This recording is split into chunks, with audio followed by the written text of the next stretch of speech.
Welcome back. I got a review for the classic Poverty Row film, The Devil Bat, Bela Lugosi. I love this film. This is just everything that you would want in a classic Golden Age horror film, and Bela Lugosi hamming it up as Dr. Paul Carruthers is fantastic. You just don't get movies that are like a comfortable pair of shoes. This film was like a comfortable pair of shoes. And it certainly is, I think, his best work as in the Poverty Row filmography. Uh, Bella plays a kindly Dr. Carruthers, who is a scientist in the city of Heathville, and he's figured out how to create a lotion, aftershave lotion, that attracts these devil bats that he's created. He's taken this electronic device and created these large fat devil bats that go screeching down and attack people that wear the cologne that he's created. And it's a revenge story. Basically, he's been screwed over by a company and looking to get revenge by using these big fat devil bats to attack the greedy corporate folks that screwed him over. This was, a lot of people complain about that this film was really kind of the death knell for Bela Lugosi. But I tell you, to watch him and his performance in this, unlike, say, the Black Sleep or really even kind of the Voodoo Man or the Ape Man movies, you could tell that he enjoyed what he was doing. He was having a lot of fun with it. And it's just an enjoyable, fun little ride. He's got some of the greatest one-liners in this. One of the things he says is when they're trying on the aftershave, he says, "Now rub it on the tender part of your neck, the most tender part of your neck." And every time he says goodbye, it's this goodbye, which only Bela can do it. And when he says it, it's kind of got this tone of sadness to it. It's just perfectly done.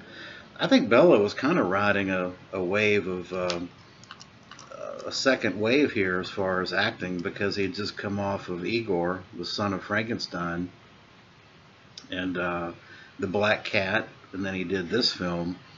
And whether this film obviously was a Poverty Row film from PRC, but you can't tell it from Bella's performance. It's a memorable role and one of his best.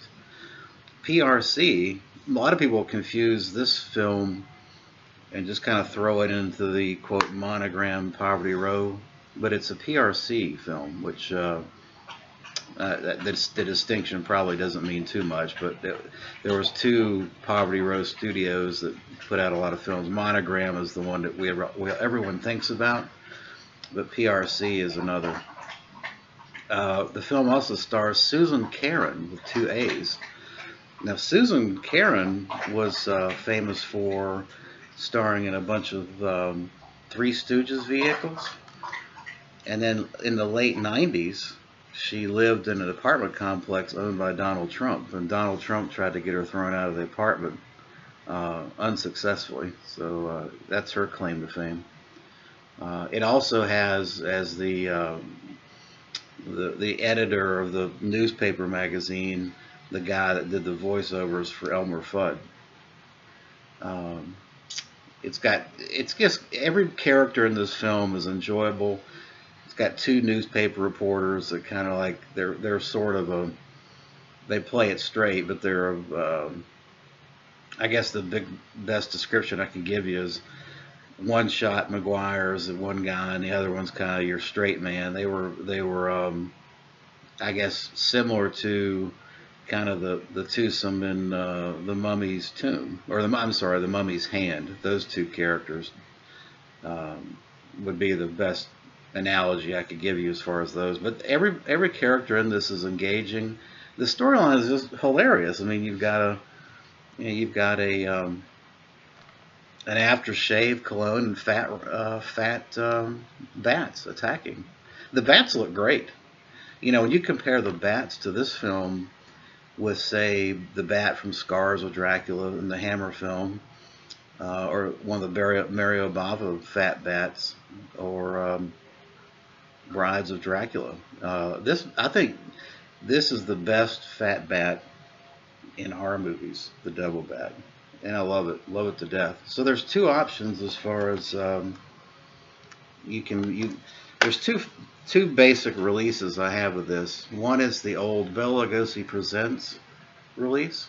It's a DVD from Navarre, and then Kino just released this one. Um, what you get on this is there's a audio commentary track with Bela Lugosi Jr. and Ted Newman. Unfortunately, Bela Jr. really doesn't have a whole lot to say. You would think he would have more to offer as far as his dad and some interesting background, but he's really, I don't know, just it's not a very engaging commentary. But if you must have it, I mean, I don't know if you can, I think this is still available. I think the Bela Lugosi Presents only did 2 films, Bowery at Midnight and this one. It didn't go, really, this whole Bela Lugosi Presents thing that Bela Jr. tried to get off the ground didn't go anywhere.